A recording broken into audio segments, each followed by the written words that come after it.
Happy New Year to all of you. We are back with our interesting games series in 2024, and we also are giving away that Switch OLED, and we've just chosen our winner, haven't we? We have indeed. So the winner of that Switch is Erin Smith 4416. So many congratulations to you, Erin. We will put that in a community post too, just to make sure that the person that's won does see it. Yeah, nice one. Very good indeed. We also have a few other bits and bobs, don't we, to give away, so we'll just put those in the community post. So we're going to look at our interesting games that we've played recently over the Christmas period. We're going to do it slightly differently today because over the Christmas we've played a variety of consoles, not just the Switch. We've got 2 Switch games each that we've been playing, and then a game from another console that we'd like to see on the Switch, and we'll talk about the whys and wherefore. So what are the most interesting games we've been playing over the Christmas period? Well, let's find out.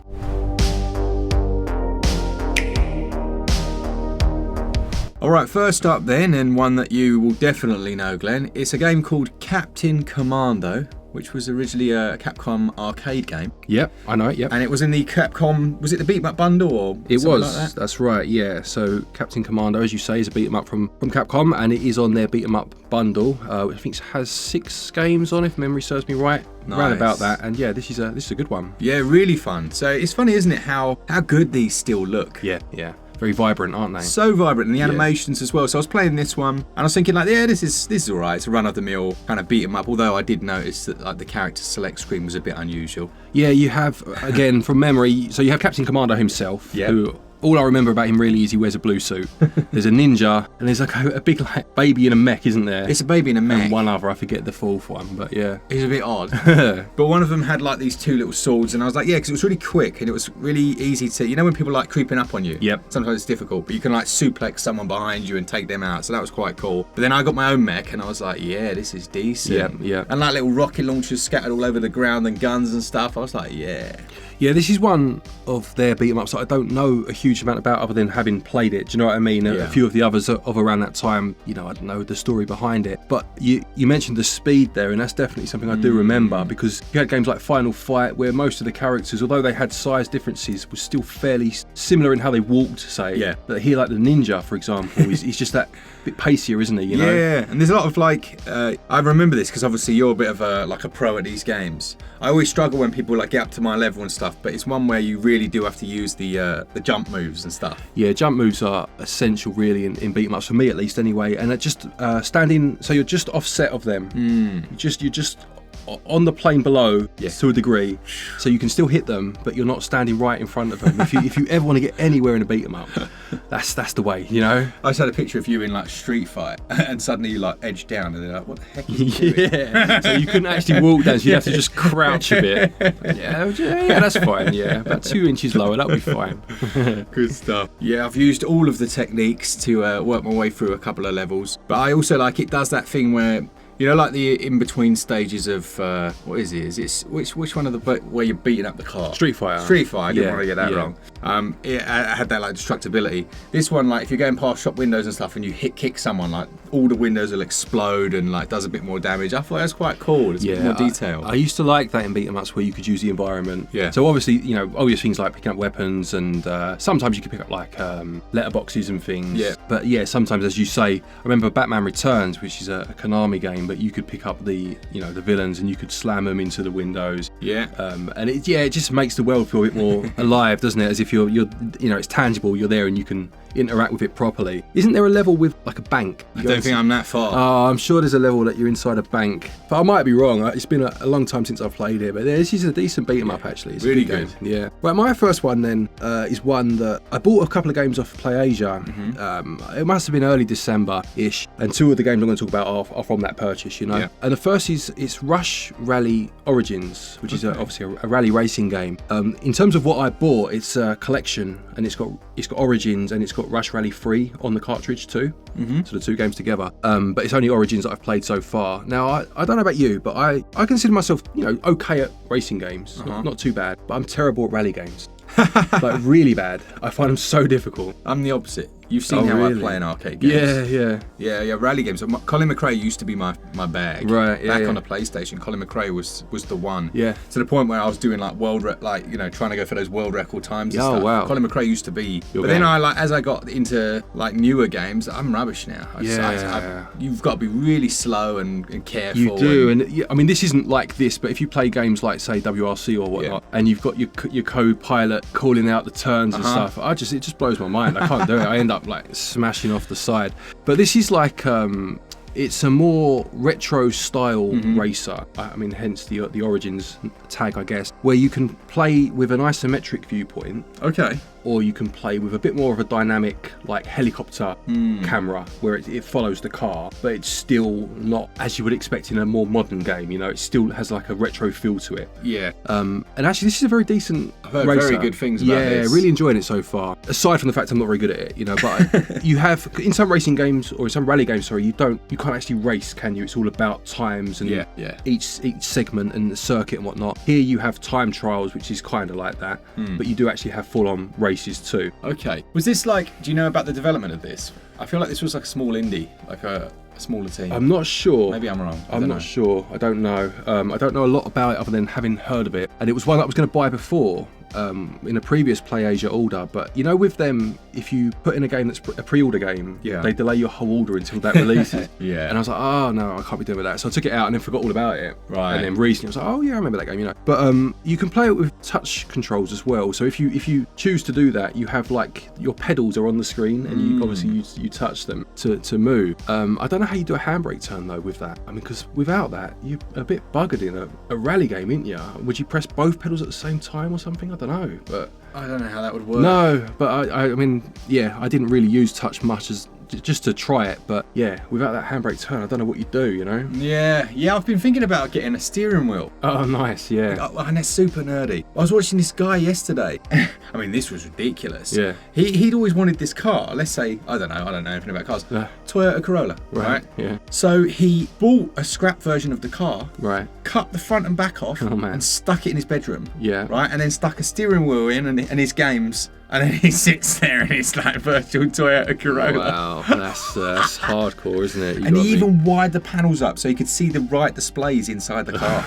I mean, it's impressively nerdy, isn't it? Yeah, that's going the whole hog, isn't it? That's fair play. But yeah, no, this is I'd recommend this if you're someone that frequents PlayAsia. Yeah. It wasn't massively expensive. I can't remember how much it was. It was in the 20s as far as I can remember. There was a special edition or a standard one. Yeah. And but yeah, 2 games on there. As far as I can see, they're both on the cartridge. I played the first one. It didn't ask for any download. I haven't played the second one yet, so maybe that will. But I don't. It did that thing where it puts the 2 icons on the screen as soon as you put the cartridge in. So I'm assuming it's there and ready to go, and it doesn't require a download, you know. But yeah, if you like your rally games, actually, this is a good one. And the more miles you do, the more cars you unlock and whatnot, you know. Yeah, enjoyed it. I've heard very good things. I think around the time a few people were like, oh, we want to see a review of that, but obviously we didn't get a chance to. And yeah, it's nice to have it on it, to be honest. It's one that I would definitely consider. Yeah. Okay, next up for me then, and the next Switch game is a game called Tevi. Right. Now, Tevi, from what I understand, now we didn't play the first one. We had a review from Dave Morrish from SaveDex Gaming, now known as... they are now known as, is it Game It Up, I believe? Game It Up. They've just rebranded, haven't they? I approve of the word up in their name. If it was Game Up, I think we could start to panic. But yeah, he's paired up with Jeffrey, hasn't he, and those guys. Go check out their channel. We'll pop a link somewhere or other. Yeah, definitely. But he did the review of this for us originally, and it did look interesting. It was a hybrid of a Metroidvania, like a JRPG, and I don't know, like an action fighting game almost. Yeah, what was it called? It was Rabby Ribby. Right, that was the first game, wasn't it? Yeah. Okay. Rabby Ribby was a little bunny girl. Yeah. And by all accounts, Dave absolutely loved that game. He enjoyed it, yeah, quite a lot. I seem to remember. Quite a lot, to the point where it actually stands out in my memory because I remember thinking, are you sure? Yeah. You know, looking at it. So Tevi is exactly the same kind of thing. You're going to look at the footage, a lot of people, I think, and be like, are you sure? I'm telling tell you this is fantastic. It has like brilliant voice acting. Right. Now, I'm one of those people that isn't a purist. I must admit, I don't care if they're speaking the original language or whether it's been adapted for English most of the time. But this time, the Japanese, and I don't understand the language, but obviously I'm reading along and it's doing it. I liked the voice acting. Yeah. I thought it was really good. Yeah. It was really solid. To the point where I just left it on Japanese and was like, actually, this really adds a lot to it. Yeah, I prefer the Japanese voices because obviously I think things like the intonation are correct and the way that the one time it's difficult is in a game like Dynasty Warriors where you're fighting a million people and you're trying to read what they're saying. Do you know what I mean? But for the most part, I do like those Japanese voices. I couldn't agree more. Yeah. Those games like Dynasty Warriors, he'll be like, it'll say his thing, and what they'll be saying is like, watch out, there's a cliff. Yeah. And you've fallen off. Yeah. But you're looking down to read and like you've just walked straight off the edge. The one time where a cutscene into gameplay I'd approve of is, during one of those games. But yeah. Oh man. But Tevi, it's very much like the first game. So you start off, you get chucked into a prison cell. Right. As the main character. She very quickly finds her way out. I don't think that's much of a spoiler. You escape from prison. And the Metroidvania comes in the form of, you basically get these different characters join you, and then they become, this is going to sound weird, but you can kind of like send them into these little glowing orbs that are floating around you. So rather than walking, they go inside these orbs, right, and it gives those orbs special powers. Yeah. So that you can, like, one of them can blast a wall down, the other one you can place little bombs to blow up things. Oh, and okay. Stuff like that. Yeah. And you gain new skills, not in the old way of like adding skills into trees and stuff. Like as you play, and it'll be like you've unlocked this new skill. So in that regard, it doesn't feel so it's not so clunky. It's quite like you're just fighting, and then it'll be like you can now hold the button and press the button, do an uppercut. Just unlock as opposed to having to find the power. Yeah, exactly. Okay, that's interesting. Yeah, really fluid, and the combat as well is quite interesting. I don't think I fully figured it out, but it's like you're doing damage to people, and the color of the number changes, I think, to indicate their health rather than giving you a health bar. Right. Yep. So you can kind of see they're getting low. There is something about like the blocking as well that I haven't quite figured out. It's just a bit more nuanced than I was expecting. And yeah, with that kind of like dialogue, it does feel more like a curated RPG than I'm gonna get lost Metroidvania. Yeah, that sounds good actually. I quite like that. Like I've said many times, I'm all for linearity. So yeah. I'm quite happy for a game to, take my hand, lead on go. Macduff. Yeah, exactly right. Yeah, why not? But yeah, I do like it when you hear of these little games that you would never have give a second look to, but probably never even heard of to start with to give it a first look. Do you know what I mean? Like completely. Yeah, this was. Do you remember the guy Jesus Faber? Yeah. Worked with him a few times. I'm sorry if I've said your name wrong there. But he sent us this one before Christmas. Was like, check this out, and obviously it was so busy. Yeah. And then you said about the interesting games. Had a look at this and was like, oh man, this is amazing. Yeah. We've had a couple of these actually. If you've missed the last few episodes, there are some real like bangers in there. Some real like gems in there. Unexpected ones. Yeah, for sure. Yeah, nice. My next one then isn't one of those really. It's one that I'm relatively sure a few people would have heard of because it did release on the DS a few years back, or many years back now, I suppose. And that's Ghost Trick. So Ghost Trick Phantom Detective, I think is the full name. From Capcom, another Capcom game. And as I said again, it is one I bought from PlayAsia because it didn't get a physical release. Certainly not in Europe. I don't know about the US or North America, I should say, because Capcom do seem to like them when it comes to physical releases more than Europe. But one that baffled me, it didn't get that physical release, Yeah. So I bought the Japanese or the Asian version, and where did you get that from? that was from PlayAsia, yeah. Oh, what the link? Is that what you're talking about? With the description. Oh yeah, no, there is one down there, I'm sure. 5% discount if you're wondering. No, all jokes aside, I genuinely, have bought these games and do want to talk about them. But this one in particular is such a good game. Yeah, it's one of those that released obviously, a generation or two ago, and it's just very well written. It's a very clever concept. This is probably done been done a few times since, but it's done very well here. So basically, you are this character, and the game starts with you like dead in a ditch. Like it literally, like the black circle that opens to reveal that the opening scene. You're just there dead in the rain in a scrapyard, and then you have like the noir voiceover. Nice. It's written text, but you know what I mean, of him detailing his final moments, and how he ended up in this predicament. And basically, you have to solve your own death as the game goes on. That's very cool. But what you can do now that you are a ghost is you can aid others as this kind of this tangled web unweaves, and people get embroiled in it, and you're basically using people to move on through the game and and to find out more about what's happened to you. But obviously they're at danger at times, and you can, if they get killed, you can revive them through your ghost powers, and you can rewind 4 minutes from the time of their death to obviously just before. Right. And then you have 4 minutes to stop them from getting killed. But the way you do it, because you're a ghost, you can possess, for want of a better word, objects around you, and you need to use them to change the course of time. So a very early example is there's a girl in the scrapyard with you who is also killed, and the tutorial is basically you saving her life, you know. So the gunman is just about to pull the trigger, and you can possess, like, there's an old scrap bicycle in there, and you can possess the bike and ring the bell, and then he gets spooked and turns around and she runs off. But then as you go on, like the next scene or the next part is I think it's her house, and her dog, someone goes to her house obviously to lay in wait and kill her because she survived the first attempt, and her dog is in there and they kill the dog. Oh. Yeah. Not often that happens, is there, in games? You know, like they kill.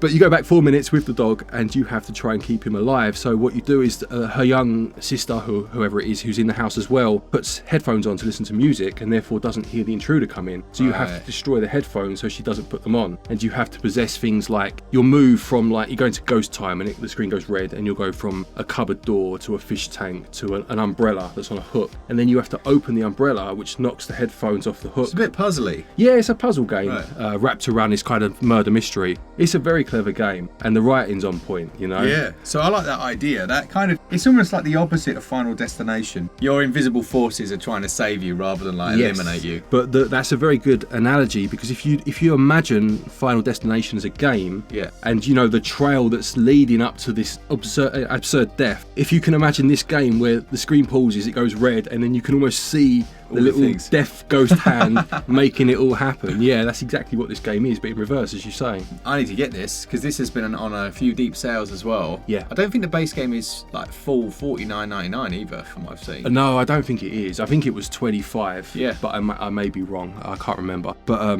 this is well worth playing. Yeah. Very good game. That's really intrigued me, Daz. Is this anything to do with, or in any way linked to Danganronpa or anything like that? No, it isn't. It has a similar sort of art style, I guess, in some respects. It almost has like a bit of a low poly look.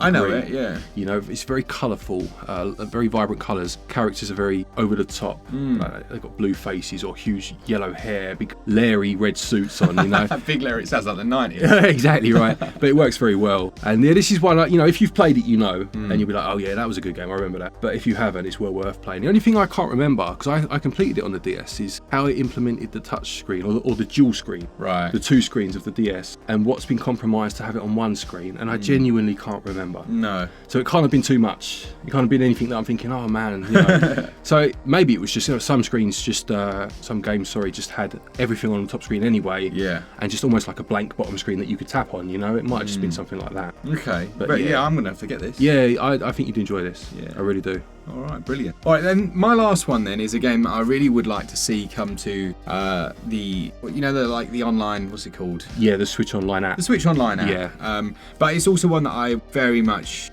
suspect that they must be working on. Having played it as well and having heard the amount of people that want it. So this is Chrono Trigger, which I know loads of you would have played on the SNES. Is how I'm playing it at the moment. And again, they could bring that, couldn't they, to the online service in some form? I would be shocked if they didn't at some point. I'm trying to think if it was on the virtual console on previous, you know, the Wii U or the Wii, and I can't remember. Maybe someone could let us know. But it did also get a remake or a remaster for the DS again, funny enough. So they do have options in terms of the original or that remaster, you know. I'm gonna have to get that remaster for the DS. I mean, I would imagine it's very expensive today. Right. I don't know. I bought it. I remember buying it in a supermarket called Asda. Like, I didn't even know it got a remaster, and I was standing at the till waiting to pay for something, and they have their electronics department right close to the till. And it was like 25 quid on a plinth. I was like, Chrono Trigger. What? Like, yes, please. Well, but I reckon. So you own this? Oh, I own it. Yeah. What drawer is it in? It's in the vault. Yeah. So it's funny playing these ones when there's so much hype around them. There's a few games over Christmas I've played just because I wanted to see if the hype was justified. terrified. You know, Bloodborne's another one, and that's a really good game. Yeah. So very different. But Chrono Trigger, especially in this genre, because there's been so much since, and you were saying to me, you know, there's some things that it did amazingly at the time that now might not look as impressive. Yeah. And the whole like time jumping thing for starters is really quite clever. Yes, it is. Yeah.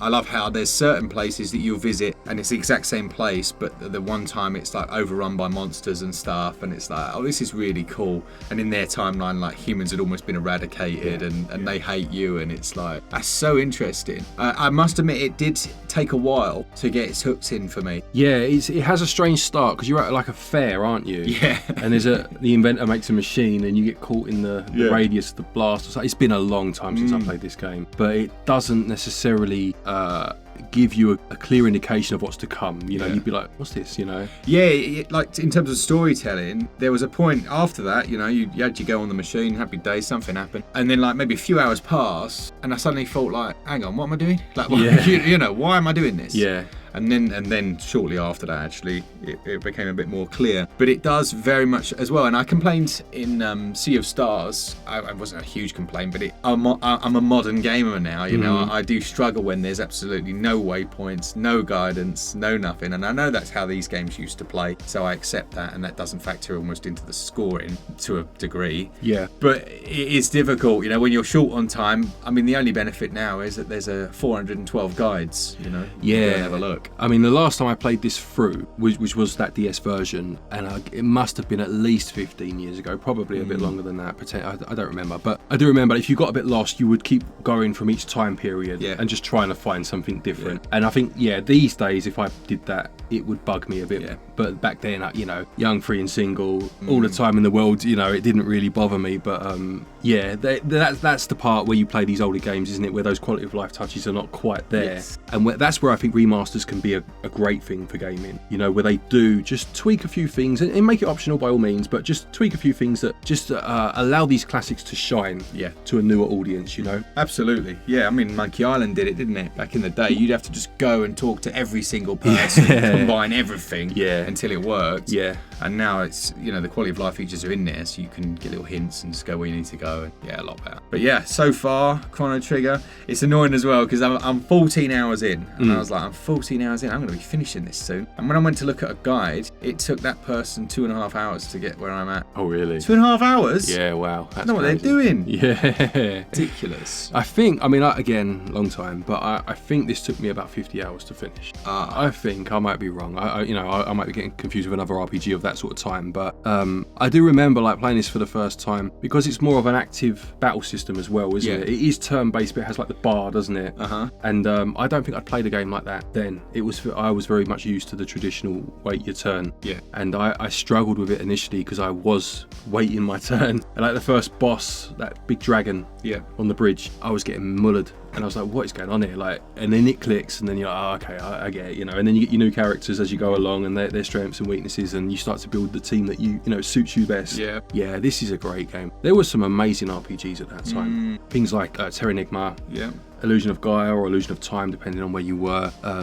Secret of Mana. I was going to say Final Fantasy 3 or 6, whatever you want to call it. Oh man, there were some incredible RPGs. I do think personally that it was almost like the apex of RPGs in this style. Yeah. You know, I mean, they've evolved since the 32-bit era. Brought some classics. Don't get me wrong, but for me, this was almost like the absolute peak. You know. I will say that I think there's a couple that you really should play. The modern ones, like Sea of Stars and Chrono Trigger. I don't rate those. It's going to sound bad, but I think they're right up there. Yeah. They're not Chrono Trigger. Sea of Stars and what's it called? Chained Echoes. Oh, Chained Echoes. They are right. They are right up there. Yeah. Like if you like those classics, that Apex. Yeah. I think there's a new Apex coming. Yeah, no, that's fine. When I say the Apex, I mean obviously I'm talking of that era.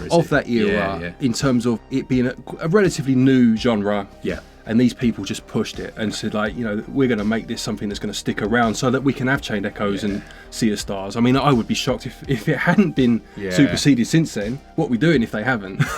So, you know, I fully expect them to. But in terms of making it a genre that was, you know, here today, because there was a time when RPGs wouldn't be leaving Japan. They certainly weren't coming to Europe. They were going to North America. And it's because of games like this that it happened, you know, and then brought on further still by things like Final Fantasy 7. Yeah. You know? Good game. Yeah, it's lovely. Great era. great era, and it would be good to have it on the Switch, wouldn't it? Yeah, so what's your non-Switch game? My one then is a PlayStation 4 game, actually. Okay. So I haven't gone retro, but it's the Quarry. Yes, the Quarry. So this is in a similar vein to a couple of the games that have come across the Switch. Yes, which is in my thinking that I would be mildly surprised if it doesn't come across. I mean, we are in the dying embers of the Switch's life, so maybe it won't for that reason, but it could. It could, realistically come across. So it's one of the, as you say, it's one of those kind of almost film-like murder survival horror games, isn't it? Yeah. What was the first one? Until Dawn was the big one, wasn't it? When people were like, wow, actually, there's an audience for this. And then you had the Dark Pictures anthology. Yep. And 2 of those are on the Switch, which, as you say,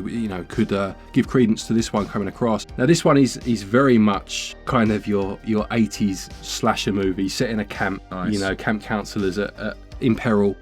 What I will say, I think I'm about 6 hours in. I think I'm on chapter 7 of 10, so getting towards the end now. For me, I can't remember Until Dawn very well. It was a long time since I played that one, so I won't count that one, but the voice acting in this is the best I've seen in one of these games for a long time. I mean, it has established actors in it, such as Lance Henriksen, David Arquette's in it, what's his name, Ted Raimi, Sam Raimi's brother, and there are a few other like younger actors that are well known, and their names escape me, and I do apologise. I'm just not as well known with newer actors, but I certainly recognise their faces and their voices, But their performances are very good, and it really does aid the game in making you care about these characters, Yeah. I don't want to say too much about the story because obviously that's the whole point in games like this, but it does have an interesting concept that very, really does lend from that era of 80s slashers. And this was out, my wife and I, we always play a game on New Year's Eve. Generally, it's a PlayStation 4 game of this ilk.